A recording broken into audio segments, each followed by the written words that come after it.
प्रवासी मजदूर। क्योंकि जब ये बजट पारित हो रहा था तो हमने और सबने बड़ी करीब से देखा, सत्ता ने खूबियों को देखा, विपक्ष ने खामियों को देखा, लेकिन सऊदी अरब, ट्यूनीशिया, मलेशिया और साउथ अफ्रीका से कोई देख रहे थे तो प्रवासी मजदूर थे अध्यक्ष महोदय।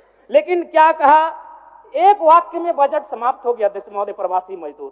प्रवासी मजदूरों की पीड़ा मैं बार बार कहता हूं, दो पीड़ा असहनीय है, एक प्रसव की पीड़ा जो मेरी मां ने मुझे जन्म देने के वक्त सहा है, और एक प्रवास की पीड़ा।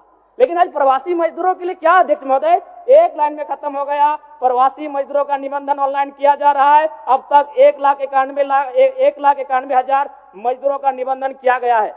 महोदय, इसमें प्रवासी मजदूर खोज रहे थे, वो विदेशों से बैठकर बजट को देख रहे थे कि शायद हमारे हिस्से में भी कुछ आएगा। जब हमारी मैया को, हमारी बहनों को कुछ मिला तो शायद हमारे हिस्से में कुछ आएगा। माननीय सदस्य जनार्दन पासवान जी। चूंकि मैं एक युवा हूं और युवा होने के नाते इस बजट से युवाओं के लिए कोई विशेष प्रावधान नहीं दिख रहा अध्यक्ष महोदय। मृणाल जी की एक कविता मुझे याद आई है कि कॉलेज के दिन याद करूं तो लगता था कि थे सुल्तान, चौक चौराहे राजपाट थे और दरबार था चाय दुकान, हल कश्मीर का मुद्दा करते मुंह में दबा लेते जब पान, मन में लोहा तन इस्पाती चलते थे हम सीना तान, धीरे धीरे गल गया लोहा, धीरे धीरे गल गया लोहा, तेवर का तलवार गया, एक नौकरी, हाँ एक नौकरी के चक्कर में देखो सिकंदर हार गया, एक नौकरी के चक्कर में देखो सिकंदर हार गया। जी हाँ अध्यक्ष महोदय, इस बजट से इस राज्य के युवा, सिकंदर रूपी युवा, जिन्होंने एक 10 बाय 10 के कमरे के ताप में रहकर 10 साल का जीवन बिताया है परीक्षा की तैयारी में, आज इस बजट से वे हार गए अध्यक्ष महोदय। नई इस बजट में युवाओं के रोजगार संबंधित विशेष कोई प्रावधान नहीं अध्यक्ष महोदय। पहली बार माननीय हेमंत सोरेन जी की सरकार ने 2020-21 में बेरोजगार युवाओं को, स्नातक को 5,000 रुपए प्रति माह और स्नातक उत्तर को 7,000 रुपए प्रति माह देने की बात कही थी। फिर कालांतर में मुख्यमंत्री प्रोत्साहन योजना, मुख्यमंत्री युवा प्रोत्साहन योजना, मुख्यमंत्री प्रतिभा प्रोत्साहन योजना नामक बहुत सारी योजनाएं पुस्तिका में छपी। हम लोगों ने सुना, पढ़ा, लेकिन 1 रुपए खर्च युवाओं पर नहीं किया गया उनके प्रोत्साहन राशि को लेकर अध्यक्ष महोदय। इसलिए इस बजट से निसंदेह माता लोगों की जीत हुई है, मैया सम्मान की जीत हुई है, लेकिन इस बजट से इस राज्य के युवा हार गए अध्यक्ष महोदय। एक सटीक नियोजन नीति नहीं होने के कारण, एक सशक्त नियोजन नीति नहीं होने के कारण कहीं ना कहीं आज इस राज्य के युवा इस बजट से हारा हुआ महसूस कर रहे अध्यक्ष महोदय। तो मैं युवाओं को इस बजट में किसानों को लेकर mini tractor, power tiller, pump set, ripper आदि वितरण करने की बात कही गई है। अध्यक्ष महोदय, मैं चाहूंगा किसानों को आपको उपकरण देने की आवश्यकता नहीं है। किसानों को अगर हम जल दे पाते हैं, अगर पानी की सुविधा दे पाते हैं तो हमें लगता है किसान सशक्त हो जाएंगे अध्यक्ष महोदय। अध्यक्ष महोदय, मैं ये कहना चाहता हूं, जो भी डैम बने हैं, चाहे वो चांडिल का डैम हो, कोणार्क का डैम हो, मैथन डैम हो, पंचायत डैम हो या टेनूघाट का डैम हो, वो पानी केवल उद्योगपति के कारखानों में जाने के लिए नहीं बना अध्यक्ष महोदय। तो क्यों ना सरकार एक प्रयोग करे, जैसे कोणार्क डैम विष्णुगढ़ ब्लॉक आता है, तो विष्णुगढ़ ब्लॉक के 5 गांवों का उदाहरण प्रस्तुत कीजिए, वहां सिंचाई की व्यवस्था करिए और कम से कम कृषक को उन्नत बनाने का प्रयास किया जाए। अध्यक्ष महोदय, मैं इस बजट में सुझाव का अपील करता हूं अध्यक्ष महोदय।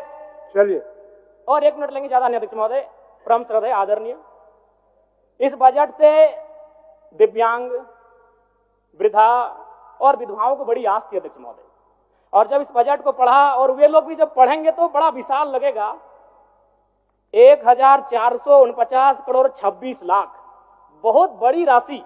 लेकिन चूंकि यहीं फिर सरकार कहती है 12 लाख लाभुक हैं, तो अगर उस राशि से अगर 12 लाख को भाग देते हैं, चूंकि मैथमेटिक्स का होना बहुत जरूरी है, तो रिजल्ट आता है 1,44,926। उसको फिर अगर 12 से भाग देते हैं अध्यक्ष महोदय, तो रिजल्ट आता है 1,006। यानी महीना में आप कितना दे रहे हैं, वही 1,006। देखने में, सुनने में बजट बड़ा विशाल लग रहा है, 1,449 करोड़, लेकिन अंततः रिजल्ट आता है एक महीने का वही 1,006 रुपए। अध्यक्ष महोदय, अंत में जयराम कुमार, माननीय सदस्य जयराम कुमार। धन्यवाद अध्यक्ष महोदय।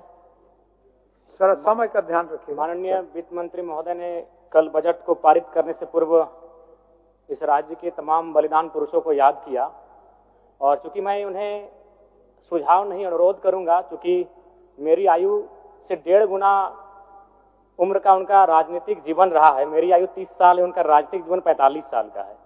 महोदय, निर्मल महतो, अगर देश में भगत सिंह का नाम आता है तो झारखंड में निर्मल महतो का नाम आता है।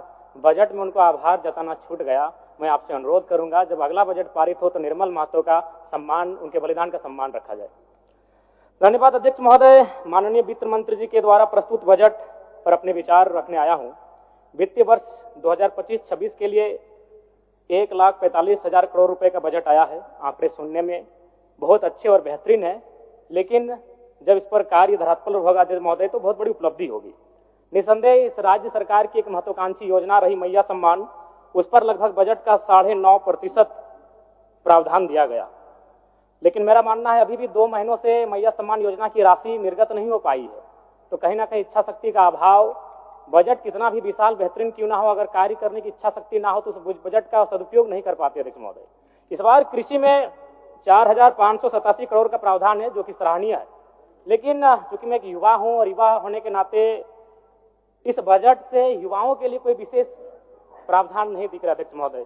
मृणाल जी की एक कविता मुझे याद आई है कि कॉलेज के दिन याद करूं तो लगता था कि थे सुल्तान, चौक चौराहे राजपाट थे और दरबार था चाय दुकान, हल कश्मीर का मुद्दा करते मुंह में दबा लेते जब पान, मन में लोहा तन इस्पाती चलते थे हम सीना तान, धीरे धीरे गल गया लोहा, धीरे धीरे गल गया लोहा, तेवर का तलवार गया, एक नौकरी, हाँ एक नौकरी के चक्कर में देखो सिकंदर हार गया, एक नौकरी के चक्कर में देखो सिकंदर हार गया।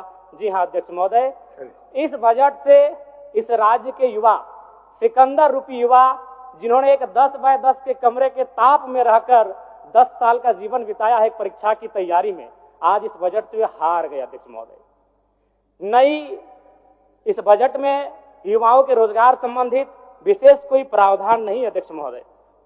पहली बार माननीय हेमंत सोरेन जी की सरकार ने 2020-21 में बेरोजगार युवाओं को, स्नातक को 5,000 रुपए प्रति माह और स्नातक उत्तर को 7,000 रुपए प्रति माह देने की बात कही थी।